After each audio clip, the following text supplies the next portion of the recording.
কিভাবে ওটা বাংলাদেশের জাতীয় সঙ্গীত হয়ে গেল?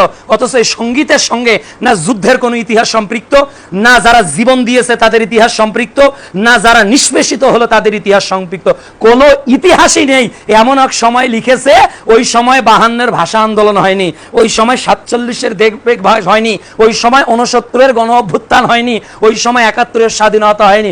খামাখা একটা গানকে এদেশের জাতীয় সঙ্গীত হিসেবে পাঠ করতে বাধ্য করে আমাদেরকে চাপিয়ে দেওয়া হয়েছে তাদের গোলামি করার জন্য। বাংলাদেশ নতুন ভাবে স্বাধীন হওয়ার পরে নয়, বরং এটা আমরা আগে থেকেই বলে আসছি।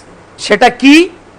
যে বাংলাদেশে 71-এর স্বাধীনতাকে কেন্দ্র করে এদেশের প্রাইমারি, হাই স্কুল, কলেজ, ইউনিভার্সিটির পাঠ্যপুস্তকে, এদেশের অ্যাসেম্বলিতে যে সোনার বাংলার জাতীয় সঙ্গীত মানুষ গেয়ে আসছে, এটা শিরকে জরাজীর্ণ, এটা হারাম বলা যাবে না।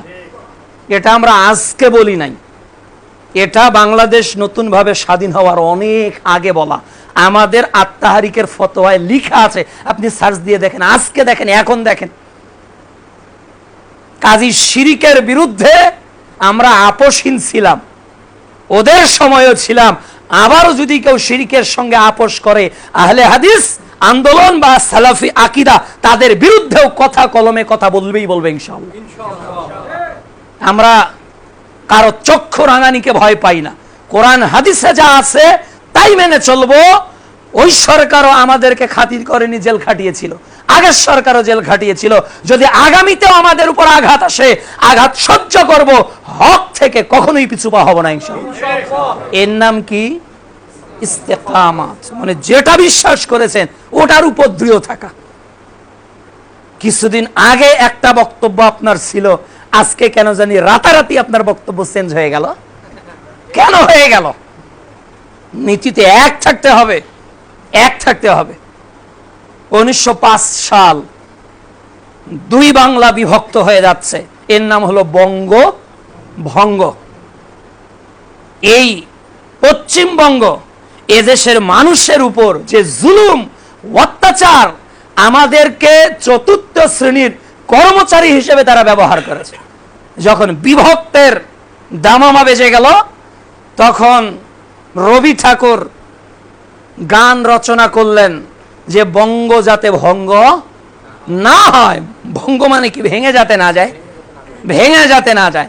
এই জন্য পুরো বাংলাকে নিয়েই তিনি সঙ্গীত গাইলেন যে আমার সোনার বাংলা।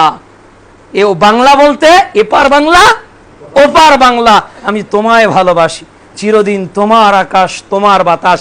অর্থাৎ এই বাংলা যে একত্রিত ছিল, এর আকাশ তো একটা, এর বাতাস তো একটা, আমাদের প্রাণে তো একই বাঁশি বাজে। এই কথা বলে তারা আমাদেরকে আবারও চতুর্থ শ্রেণীর কর্মচারী হিসেবে তারা দমাতে চেয়েছিল। ওই সঙ্গীত কোথায় 1905 আর কোথায় 71? কিভাবে ওটা বাংলাদেশের জাতীয় সঙ্গীত হয়ে গেল? অথচ এই সঙ্গীতের সঙ্গে না যুদ্ধের কোনো ইতিহাস সম্পৃক্ত, না যারা জীবন দিয়েছে তাদের ইতিহাস সম্পৃক্ত, না যারা নিষ্পেষিত হলো তাদের ইতিহাস সম্পৃক্ত। কোনো ইতিহাসই নেই। এমন এক সময় লিখেছে, ওই সময় 52-এর ভাষা আন্দোলন হয়নি, ওই সময় 47-এর দেশপ্রেম হয়নি, ওই সময় 69-এর গণ অভ্যুত্থান হয়নি, ওই সময় 71-এর স্বাধীনতা হয়নি। খামাখা একটা গানকে এদেশের জাতীয় সঙ্গীত হিসেবে পাঠ করতে বাধ্য করে আমাদেরকে চাপিয়ে দেওয়া হয়েছে তাদের গোলামি করার জন্য। আমরা গোলামি করেছি দীর্ঘ সময়। আমরা বলেছি সেই সময় থেকে এটা শিরিক। এ আকাশ মায়ের নয়, মা মানে এটা কালিমার আকাশ, এটা দুর্গা মার আকাশ। আকাশ কখনো হিন্দুদের কাছে আল্লাহ বিক্রি করে নাই। এই আকাশ আল্লাহর, এই বাংলার আকাশও আল্লাহর, ইন্ডিয়ার আকাশও আল্লাহর। গোটা পৃথিবীর যত আসমান বেষ্টিত রয়েছে, এই সব আসমানের একচ্ছত্র মালিকানা কার? ওটা মায়ের কি করে হয়? তাহলে আকাশ আল্লাহর, এটাকে মা বলে শিরক করা হচ্ছে। হিন্দুদের দিকে আজীবন বলা হচ্ছে। এরপর আমার প্রাণে বাঁশি বাজে। মুসলমান কি বাঁশি বাজায়? মুসলমান কি বাঁশি বাজার জাতি?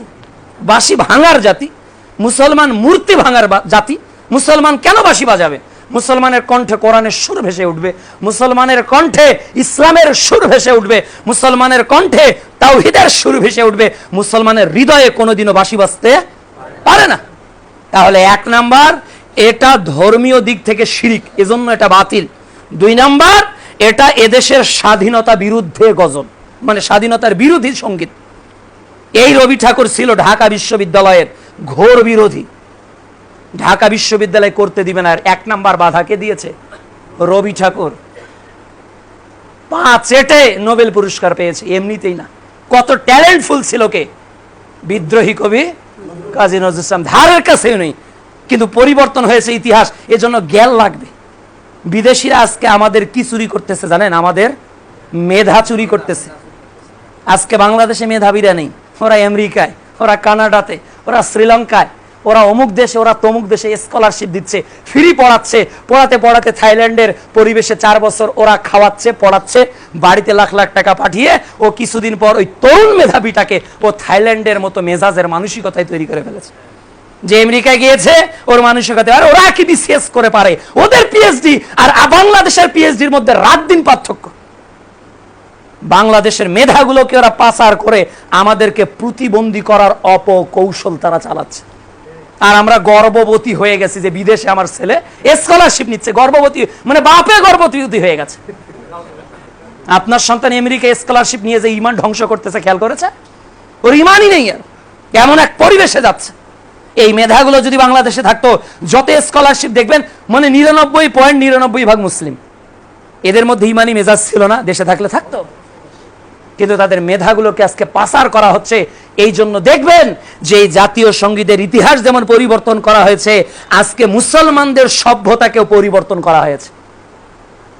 আজকে এদেশের যুবকরা জানে না কেমিস্ট্রির মুসলিম জনককে, অথচ কেমিস্ট্রির বর্তমান যাকে জনক বলতেছি তার বাপের বাপ ছিল মুসলমান, তার বাপের বাপ ছিল মুসলমান। 200 সূত্র লিখেছে গণিতের উপর মুসলমান পণ্ডিত।